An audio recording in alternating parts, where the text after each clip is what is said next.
en audience publique. J'espère que nous pourrons rester ainsi autant que possible. Et je rends la parole au bureau du procureur. Pour la question de la reclassification, évidemment, nous nous prononcerons plus tard, en temps utile. Le procureur, monsieur le témoin, vous avez parlé d'un homme sous l'autorité d'un officier de la marine. Que vous a dit cet homme à propos des ordres qu'il a reçus de cet officier de la marine?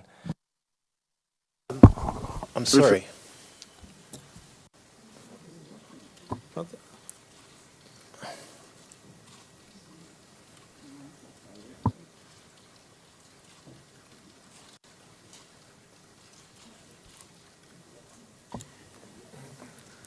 Please. I'm sorry, but... Maître Rocher, pardon, mais corrigez-moi si je me trompe, Monsieur le Président, Madame, Monsieur le Juge, mais l'homme dont nous parlons, d'après la déposition du témoin, n'était pas sous l'autorité de quiconque au moment où il s'entretenait avec le témoin. Il avait été renvoyé, à moins que j'ai mal compris. So let's first... Juge président. Alors d'accord, demandons d'abord s'il avait été ou pas, parce que moi non plus je ne sais plus.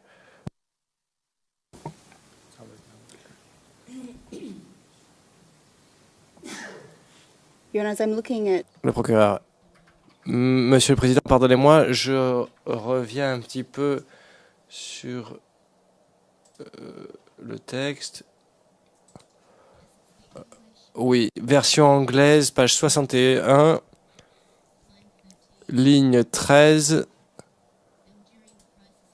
Et pendant la crise, il était sous l'autorité d'un adjudant-chef, officier de la marine, puis un nom.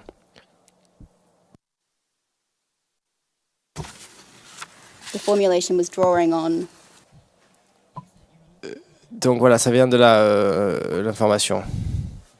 Juge président, d'accord, oui, page 61, ligne 13-14, dans la version anglaise, c'est ça? Oui, je vous en prie, allez-y, poursuivez. Le procureur. Monsieur le témoin, je vais répéter ma question. Vous avez dit que cet homme, vous avez dit qu'il était sous l'autorité de cet adjudant de la marine.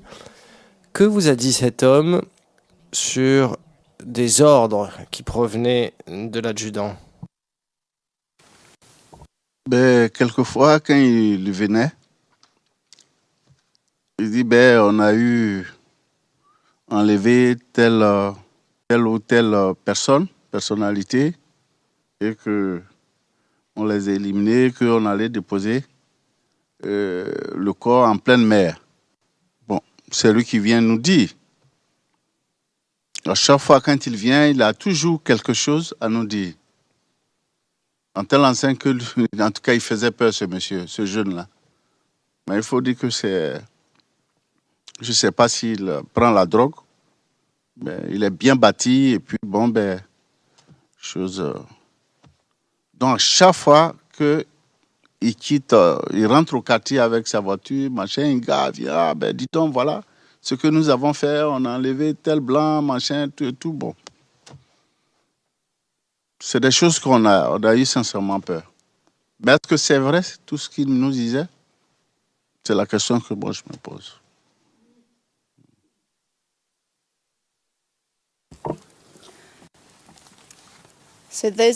Question.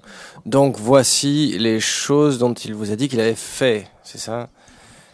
Et qu'est-ce que cela a à voir avec l'officier adjudant de la marine? Est-ce qu'il y a un lien? Il était sur sa coupole. L'adjudant tapé, c'était ces gars qui étaient ces derniers-là. C'est son équipe, en fait. Il fait partie de l'équipe de ce dernier.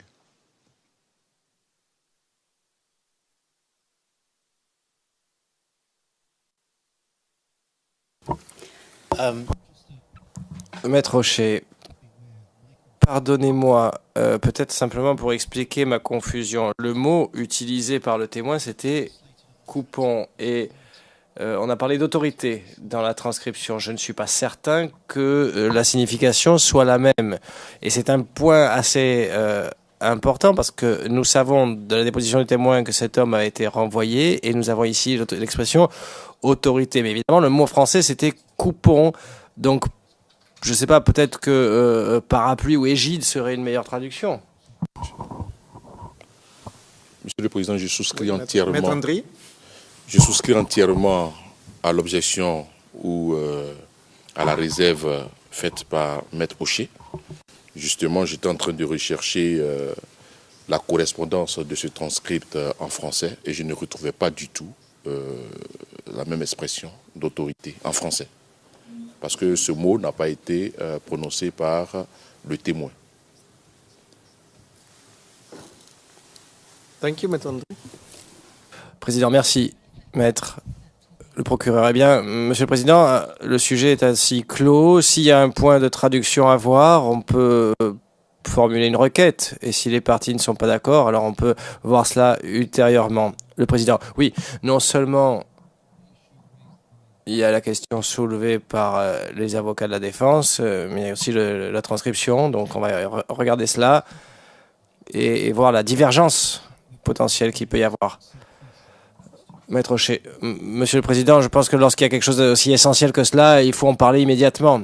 Le Président, oui, en effet, vous avez bien fait de l'évoquer, et puis c'est bien noté. Poursuivez, s'il vous plaît. Madame le procureur. Procureur, merci, Monsieur le Président. Monsieur le témoin, vous avez parlé d'une personne nommée Maggie Le Tocard. Qui était Maggie Le Tocard? Maggie Le Tocard, c'est un monsieur qui formait les miliciens. Il avait juste son bureau à côté du 16e et c'est là qu'il formait les jeunes.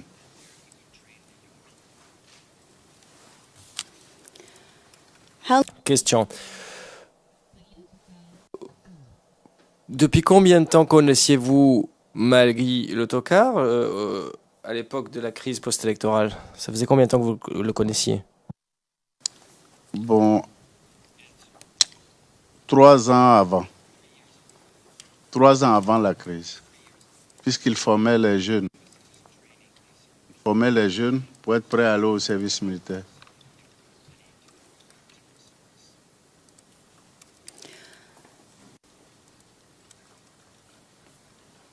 At what point? Question. Quand est-ce qu'a commencé la formation? Ben, il faut dire la formation, même typiquement, c'est juste après la crise de 2002. Juste après la crise de 2002, c'est là, bon, la grande majorité des jeunes qui étaient au chômage voulaient rentrer dans l'armée. Et c'est comme ça que M. Magui a recruté les gens moyennant la somme de 25 000 francs. Puisque les jeunes qui vont se faire enrôler quand ils viennent, ils me disent que bon, ben, là-bas, ils payent 25 000 francs pour se faire enrôler et puis pour leur formation.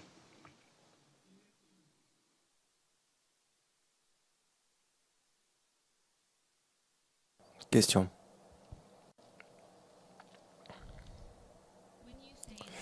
Lorsque vous dites enrôler dans quoi exactement? Dans quel groupe? C'est où qui payait 25 000? Le responsable m'a dit, le Toka, c'est là-bas, ça payait les 25 000 francs et puis tu te faisais enrôler. Pour t'inscrire, quoi.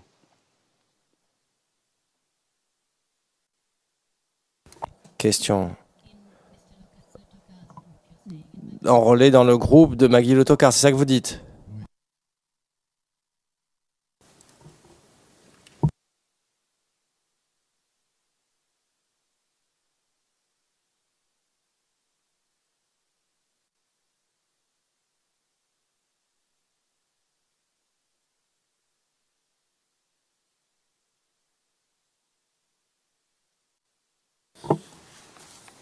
Question.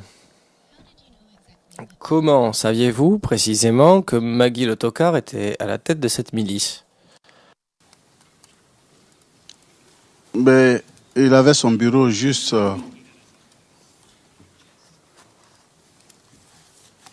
collé choses au 16e arrondissement.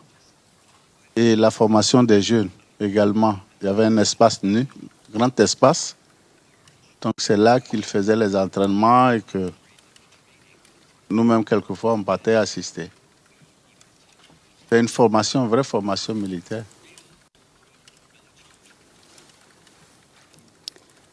Question. On va parcourir ces points un à un. Lorsque vous dites qu'il avait un bureau non loin du 16e arrondissement,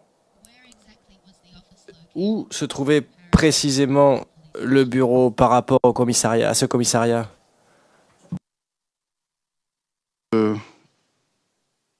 Si je donne du dos à la face du commissariat du 16e, c'est à ma droite. Parce qu'il y a un espace de psychologie. La psychologie, donc entre la station et le 16e, il y avait un espace vide à cette époque-là.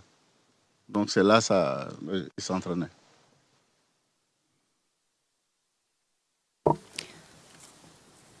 Imagine that you're walking.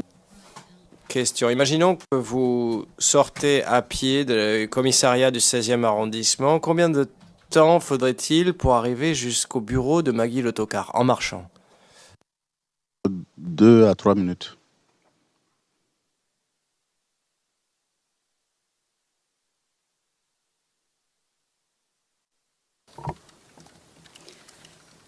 Do you know? Question. Savez-vous quand est-ce que cet endroit est devenu pour la première fois le bureau de Maggie Le Tocard? Bon, là, je n'ai pas une date précise.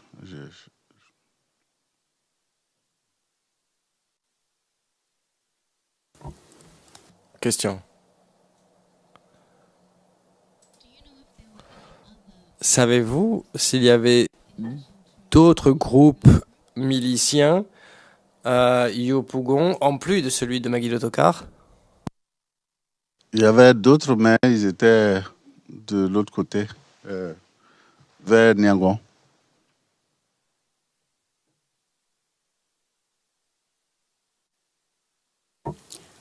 How do you know about that group? Question. Comment avez-vous entendu parler ou saviez-vous qu'il existait ce groupe-là à Niangon? Puisque chaque matin, on les voit faire le tour en courant en groupe. Ils passent dans les quartiers en quartier pour faire du sport en courant. How did you know the? Question. Comment saviez-vous les différences qu'il y a entre ces groupes, le groupe de Maggie Le Tocard et cet autre groupe de Niangon? Ben, d'autres avaient des tenues. D'autres avaient des tenues. Pour Maggie, là, il faut dire d'autres avaient des treillis.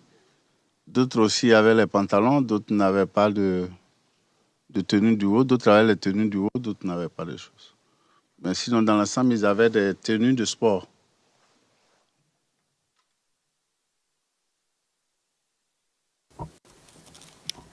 Was there a Question.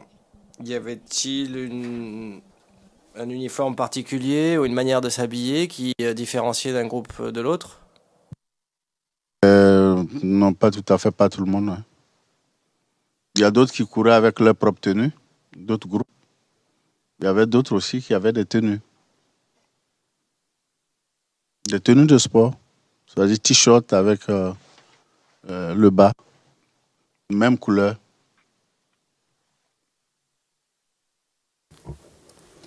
What color was that? Question. Quelle était cette couleur? Bon, je me rappelle plus de ces couleurs. Hein. Sinon, soit du rouge.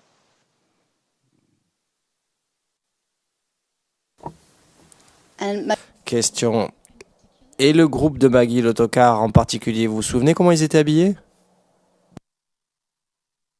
treillis, mais tous ne portaient pas le treillis.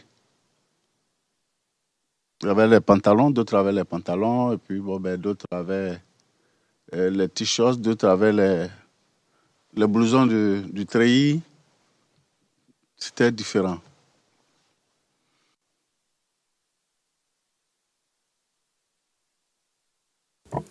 Question. Vous nous avez dit tout à l'heure, vous nous avez parlé tout à l'heure de ces jeunes qui avaient des armes du Parlement, d'après ce qu'ils vous ont dit. Ces jeunes, quelle était leur relation avec les deux groupes dont vous venez de parler, celui de Nyongo et celui de Magui, le tocard? Pas. Chaque groupe était à part. Chaque groupe fonctionnait tel qu'il existait, quoi. Chaque groupe. And now, sorry to go back to Magui le Tokar. Question. Et pour ce qui est du groupe de Magui le tocard en particulier, à quelle fréquence les voyez-vous s'entraîner? Bon, avant la crise, à tout moment, hein. À tout moment. Du lundi au vendredi. And during the Question. Et pendant la crise? La crise. Question. Oui, vous nous avez expliqué avant la crise qu'est-ce qui se passait. À quelle fréquence pendant la crise s'entraînait-il? Pendant la crise, ils occupaient le 16e arrondissement maintenant. C'est eux qui géraient le 16e.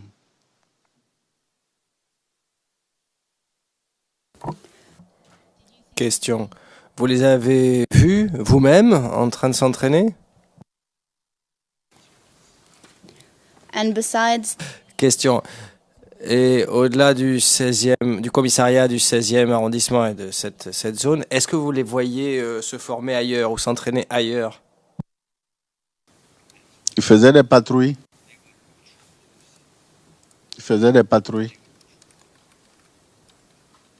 Donc, tous les leaders, nous sommes allés là-bas le voir afin de nous protéger.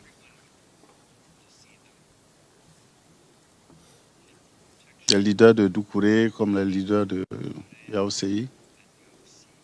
Nous sommes allés là-bas le voir pour que ces jeunes gens puissent nous protéger.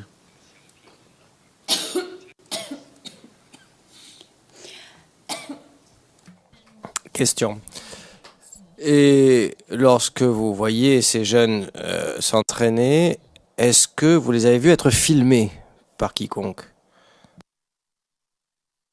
Et puis, France 24.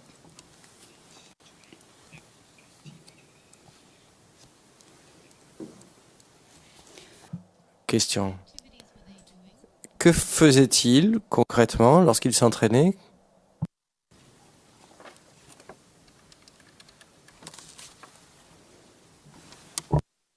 Ils étaient en mouvement sport.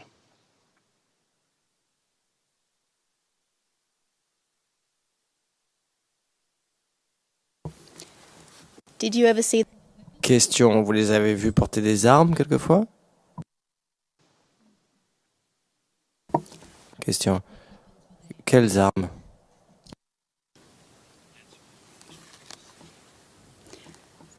Question. Vous les avez vus avec d'autres armes, d'après votre souvenir?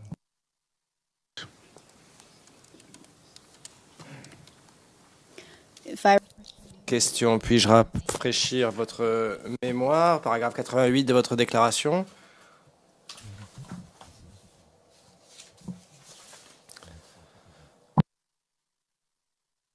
Interrompre. Monsieur le Président, je voudrais rebondir sur une remarque que vous faisiez tout à l'heure. Il y a rafraîchir les mémoires du témoin quand il ne se souvient pas, et alors il dit « je me souviens pas », et quand il se souvient et qu'il dit les choses très clairement, et c'est son témoignage, ça a plus de valeur que ce qui est dit dans une déclaration. Quand il dit « il y avait telle ou telle chose », je m'en souviens, alors on peut le confronter. Mais on ne peut pas lui rafraîchir la mémoire quand on n'est pas d'accord avec ce qu'il dit au cours de son témoignage, pour l'amener à dire autre chose.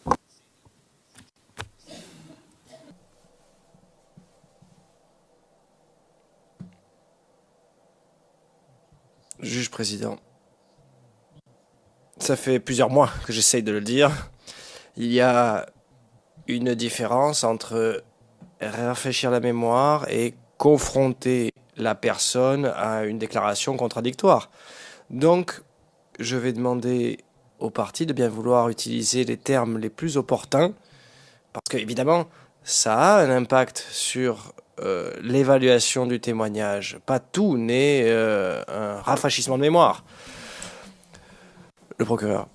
Oui, avant cela, Monsieur le Président, le témoin a dit quelque chose, je ne sais pas si vous l'avez entendu. Président, oui, en effet, il a parlé de lance-roquettes. Procureur, monsieur le témoin, vous avez dit Kalachnikov, lance-roquettes. Y a-t-il d'autres armes dont vous vous souvenez du groupe de Magui Le Tokar?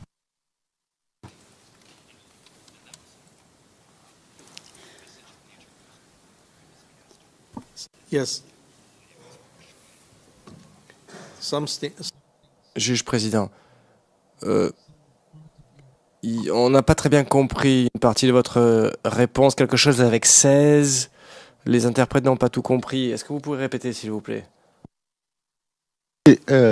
Kalash et puis lance-roquette. Yes, thank you, Mr. Procureur, oui, merci, monsieur le témoin. Vous avez mentionné quelque chose qui avait à voir avec 16. Est-ce que vous pouvez répéter ce que vous avez dit, s'il vous plaît?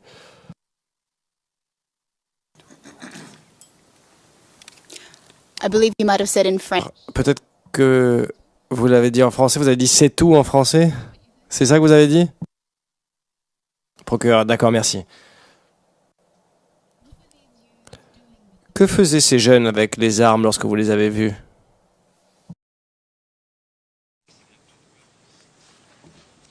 C'est pour aller contre les rebelles.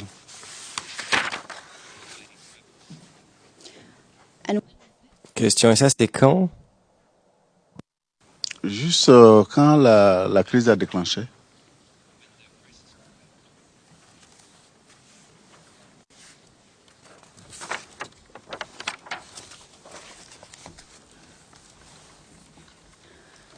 Back on the train. Question, pour revenir à l'entraînement. Saviez-vous qui étaient les entraîneurs ou les formateurs? Ben, il y avait un formateur de la garde présidentielle que je ne connais pas son nom aussi.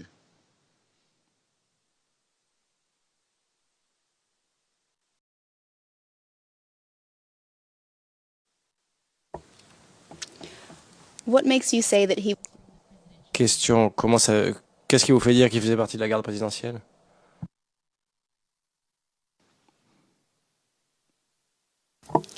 what cl- Question, c'était quoi sa tenue? Béret rouge avec t-shirt treillis avec pantalon treillis.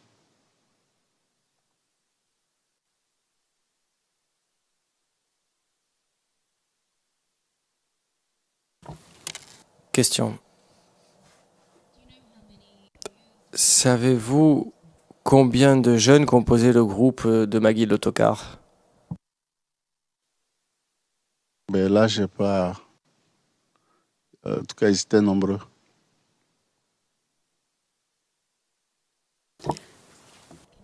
Question, pourriez-vous donner un chiffre approximatif?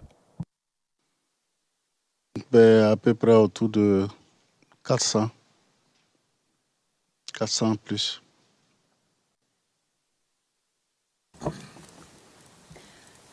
Question. Et pourriez-vous nous parler de l'âge de ces jeunes, à peu près? De 18 ans à 35 ans.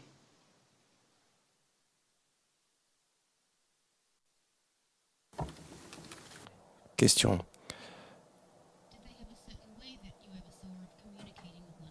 Avait-il une manière particulière de communiquer entre eux que vous auriez pu voir?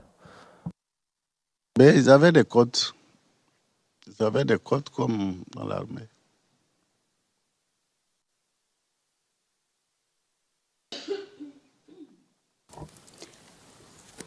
when you say Question, vous parlez de codes, mais vous faites référence à quel type de code? Des codes gestuels ou de langage? Parlez-nous un petit peu de ces codes. Mais là, nous, on n'arrive pas à maîtriser ça entre eux. C'est un langage.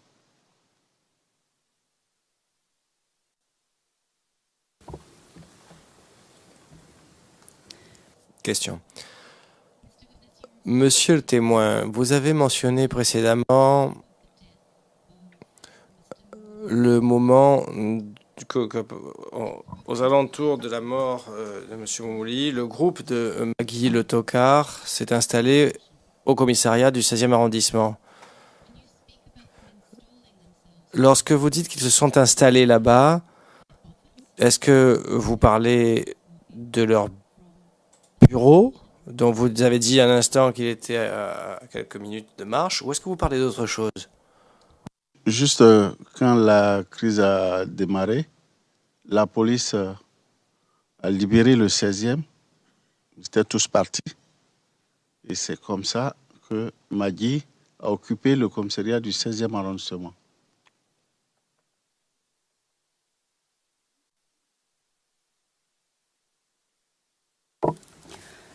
Question. Pouvez-vous nous en dire davantage sur le départ de la police? Qu'est-ce qui les a poussés à partir? Qu'est-ce que vous avez vu? Ben, ce jour-là, nous, on n'a rien compris, puisque c'est au quartier même qu'ils sont passés. Ils étaient nombreux. Nous, on avait pensé qu'ils allaient, parce qu'on a un fumoir dans le quartier, on pensait qu'ils allaient vers le fumoir. C'est après que nous avons constaté que au niveau du 16e, il n'y avait plus d'agents de police là-bas. Que tous les bureaux étaient fermés. Et c'est des jeunes même ont commencé à courir pour aller vers là-bas. Et c'est en ce moment-là que on a constaté que Magui avait déjà occupé le 16e arrondissement, en occupant tous les bureaux.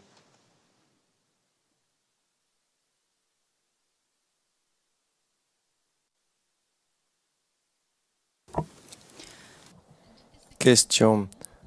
Est-ce que ça s'est arrivé avant ou après l'arrestation de M. Gbagbo? L'arrestation de M. Gbagbo. Question.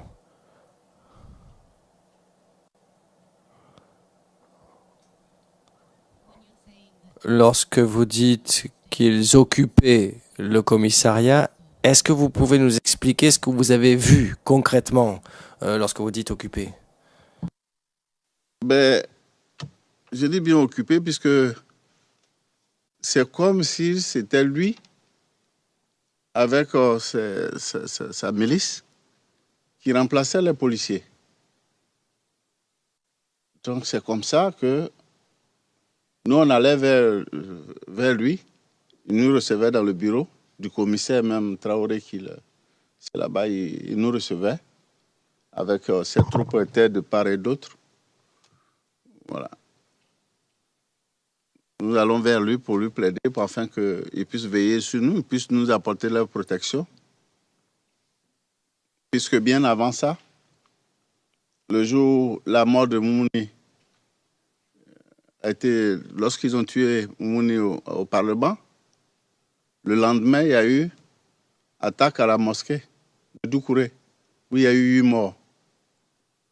Le lendemain, même le maire Bouamana Guidan est venu pour consoler les familles des défunts. C'est juste après ça que la police a libéré le 16e et Magui a occupé le 16e avec ses troupes.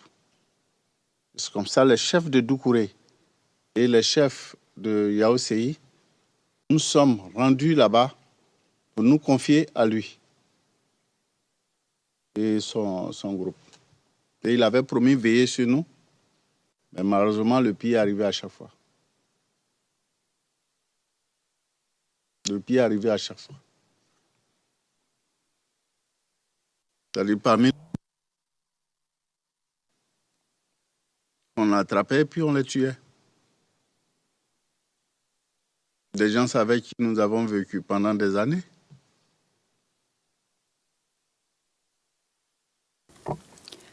Question.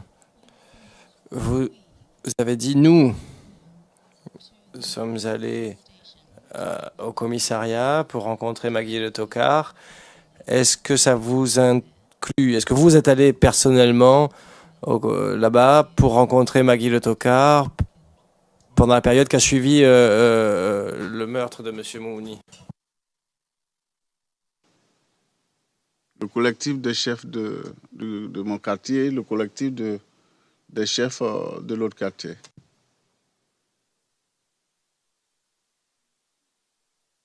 And you were Le président, et vous faisiez partie de ce collectif? C'est ça la question. Procureur. J'aimerais que nous passions à huis clos partiel, s'il vous plaît, très brièvement, pour finir ce sujet-là, Monsieur le Président. Le Président, nous le ferons après la pause déjeuner. C'est l'heure, non? Oui? Le procureur, bon, oui. Le Président, bon, mais alors après la pause déjeuner, Monsieur le témoin, vous allez pouvoir aller déjeuner et nous nous retrouverons dans 1h30. Vous aurez donc le temps de manger, de vous reposer. Je demanderai à présent à l'huissier d'audience de bien vouloir raccompagner le témoin à l'extérieur de la salle d'audience.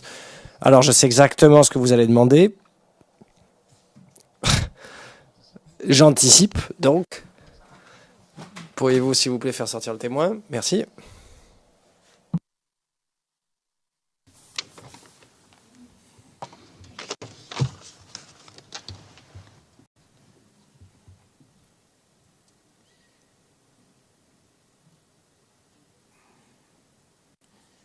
So two things to do. One, Le président. Deux choses à faire. Donc, d'abord, donner la parole à la défense de M. Blégoudet. Maître Zokou, je vous en prie. Je vous donnerai la parole pour pouvoir répondre à la question soulevée par le bureau du procureur sur votre liste d'éléments. Je n'ai pas oublié.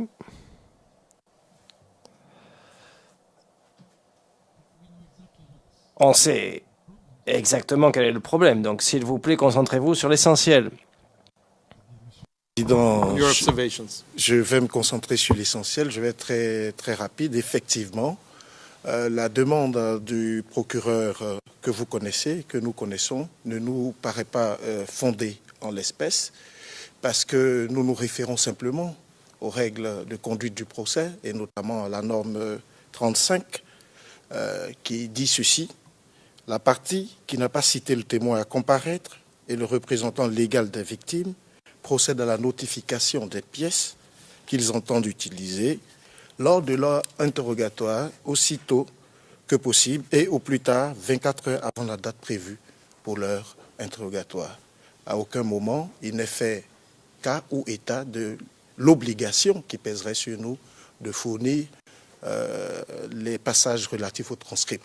Au demeurant, au surplus, nous avons été courtois en promettant à monsieur le procureur que, en fonction, bien entendu, de ce que le témoin dirait, parce que cela dépend également de ce que le témoin va dire et donc de l'interrogatoire, nous serons en mesure, dès que possible et le plus tôt possible, de préciser ces parties.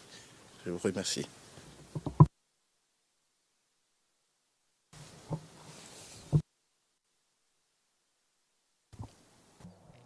Le président, Monsieur MacDonald, brièvement, très brièvement. Par définition, les témoignages précédents d'autres témoins ne peuvent pas être utilisés. Voilà ceux dont nous parlons, justement. Pour interroger un témoin, vous avez pris une décision là-dessus. Les témoins qui ont témoigné, la défense ou les parties, y compris donc l'accusation, lorsque nous contre-interrogeons, ne peuvent pas utiliser le contenu d'un témoignage précédent pour mettre au défi un témoin. La question ici, c'est ces vidéos pour lesquelles nous devons donner les références temporelles, n'est-ce pas? Eh bien, nous pensons que le même principe devrait s'appliquer ici. y compris donc l'essence ou toute information pertinente.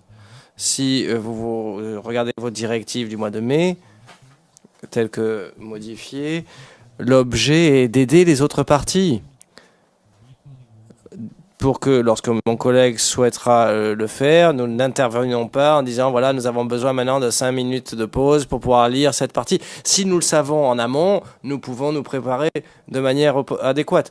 Le président, oui, nous avons très bien compris la question ici. Évidemment, nous allons nous prononcer là-dessus dès notre retour. Après, la dernière chose à dire, c'est que le procureur a utilisé plus de 2 heures sur les 3 qui avaient été envisagés. Je demanderai donc au procureur combien de temps elle entend interroger, voilà, a-t-elle besoin d'interroger le témoin encore, sachant qu'il y a ce délai, disons, de 3 heures qui, en l'occurrence, pour ce témoin et le suivant, est particulièrement important en termes de timing. On a 3 jours, quoi. Le procureur, oui, merci, Monsieur le Président. On est au-delà des 2 heures. On ne va pas avoir besoin de toute la dernière heure. Oui. Président, merci.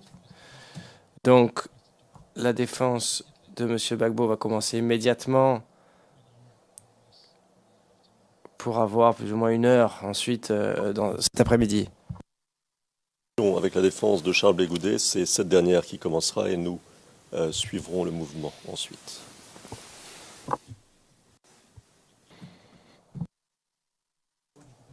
Le président, d'accord. Donc la défense de M. Blé Goudet commence immédiatement après l'interrogatoire. Ah non, pardon. D'abord, évidemment, les représentants légaux des victimes, qui sont silencieux depuis de nombreuses semaines maintenant. Donc d'abord, les représentants légaux, qui prendra combien de temps ? Le représentant légal, je pense un maximum de 15 minutes si la question n'est pas abordée par le bureau du procureur. 15 minutes ? Oui, 15, 15 minutes, un quart d'heure. D'accord, merci beaucoup. L'audience est levée. Nous reprendrons dans 1h30.